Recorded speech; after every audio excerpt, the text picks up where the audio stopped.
नमस्कार दोस्तों, स्वागत है आपका हमारे YouTube चैनल आयुर्वेद ज्ञान सीरीज में। मैं doctor Deepak Kulshreshtha, principal government Ayurved college Rewa. आज हम चर्चा करेंगे आहार के विषय में। आहार, निद्रा एवं ब्रह्मचर्य, इन तीन चीज़ों को आयुर्वेद में त्रिसूप स्तंभ के नाम से जाना गया। यदि ये तीन चीज़ें हम सुचारू रूप से हमारे जीवन में करते रहेंगे तो ये हमारे जीवन को, हमारे शरीर को स्तंभ की भांति खड़ा रखते हैं, किसी भी प्रकार की बीमारियों से हमको बचाते हैं। आहार को औषधि के रूप में भी लिया गया है। सबसे बड़ी औषधि आहार को बताया गया। यदि हम समय पर मात्रापूर्वक एवं नियम से आहार का सेवन करेंगे तो हमें किसी भी प्रकार की बीमारियों होने से बची रहेंगी, या बीमारियां हुई हैं तो उनसे हमको शीघ्र ही छुटकारा या मुक्ति मिल सकती है। तो हमेशा आहार को नियम पूर्वक, समय से एवं मात्रापूर्वक सेवन करना चाहिए। सुबह का नाश्ता हमको सुपाच्य एवं अल्प मात्रा में करना चाहिए। दोपहर का भोजन पूर्ण रूप से सभी पदार्थों को मिलाकर करना चाहिए। आयुर्वेद में षड रस का महत्व बताया गया। 6 प्रकार के रस होते हैं: मधुर, अम्ल, लवण, कटु, तिक्त एवं कषाय। इनको हम यदि साधारण भाषा में देखें तो मीठा, खट्टा, नमकीन, चरपरा, कड़वा एवं कसैला। इस प्रकार के आहार पदार्थों का, खाद्य पदार्थों का हमारे आहार में सेवन जरूर करना चाहिए। हमारे आहार में इनका महत्व है। इन सभी को मिलाकर यदि हम सेवन करेंगे तो ये एक बैलेंस डाइट, आयुर्वेद के अनुसार ये बैलेंस डाइट कहलाएगी एवं किसी भी प्रकार की बीमारियों से हमको बचा कर रखेंगी।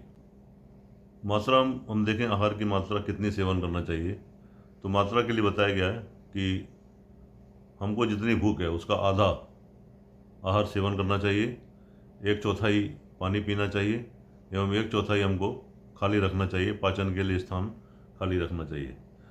यदि हम पूर्ण पेट भर के खाना खाएंगे तो उससे पाचन में दिक्कत हो सकती है, पाचन सुचारू रूप से नहीं होगा, और जब पाचन सुचारू रूप से नहीं होगा तो पूरी मेटाबॉलिज्म हमारी डिफेक्ट होगी और अनेक प्रकार की बीमारियां ग्रसित हो सकती हैं।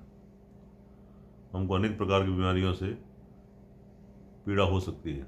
इसलिए समय का भी हमको विशेष ध्यान रखना चाहिए कि सूर्यास्त के कुछ घंटे के अंदर ही हमको आहार का सेवन कर लेना चाहिए। यदि रात्रि में सेवन करना है तो सूर्यास्त के पश्चात लगभग 8 या 9 बजे तक, अधिकतम 8 या 9 बजे तक हमको आहार का सेवन कर लेना चाहिए। उसके पश्चात यदि सेवन करते हैं तो उसका पाचन सुचारू रूप से नहीं होता है। जब सुचारू रूप से उसका पाचन नहीं होता है तो आम की उत्पत्ति होती है, अधपचा भोजन होता है, तो उससे टॉक्सिन्स का निर्माण होता है। वो विभिन्न स्थानों में जाकर विभिन्न प्रकार के रोगों को उत्पन्न करते हैं। खट्टे एवं मीठे पदार्थों को मिलाकर कभी भी सेवन नहीं करना चाहिए। फलों का सेवन यदि करना है तो भोजन के पूर्व या भोजन के पश्चात कभी भी ले सकते हैं। भोजन के साथ फलों का सेवन नहीं करना चाहिए। रात्रि में दही का सेवन नहीं करना चाहिए। मौसमी एवं ताज़ा भोजन का ही सेवन करना चाहिए।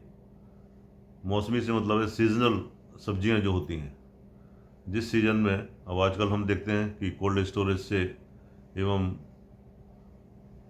पॉली हाउस के द्वारा जो सब्जियां उत्पन्न होती हैं, जैसे तरबूज है, तरबूज आजकल हम देखते हैं कि 12 महीने मार्केट में उपलब्ध होता है, लेकिन वो सिर्फ ग्रीष्म ऋतु की ही वस्तु है, ग्रीष्म ऋतु का ही फल है। इसी प्रकार से अनेक और भी सब्जियां होती हैं। तो जिस ऋतु में जो सब्जियां होती हैं सीजनल, उन्हीं का सेवन करना चाहिए। वो हमको शरीर के लिए सुपाच्य होती हैं, शरीर के लिए फ़ायदेमंद होती हैं और किसी भी प्रकार की बीमारियों को उत्पन्न नहीं करती हैं। सीजन के अलावा यदि हम सेवन करते हैं तो अनेक प्रकार की बीमारियों को उत्पन्न करने का कारण वो बनती हैं। भोजन हमेशा शांतिपूर्वक, प्रसन्न होकर सेवन करना चाहिए। भोजन करते समय टीवी, मोबाइल आदि का प्रयोग नहीं करना चाहिए। पूरा कंसंट्रेशन हमको अपने भोजन पर देना चाहिए। दोस्तों, ये थे आयुर्वेद के हिसाब से, आयुर्वेद के अनुसार आहार के कुछ नियम। यदि हम इनका नियम पूर्वक पालन करेंगे तो हम स्वस्थ बने रहेंगे। सुपाच्य भोजन सेवन करने के बाद हमको किसी भी प्रकार की रोगों से ग्रसित नहीं होंगे। वीडियो आपको यदि पसंद आया हो तो लाइक करें, सब्सक्राइब करें हमारे चैनल को, और कमेंट के द्वारा हमें बताएं कि और किस प्रकार के वीडियो आप देखना पसंद करेंगे एवं कहाँ से आप देख रहे हैं, इसका भी उल्लेख आप कमेंट बॉक्स में कर सकते हैं। धन्यवाद।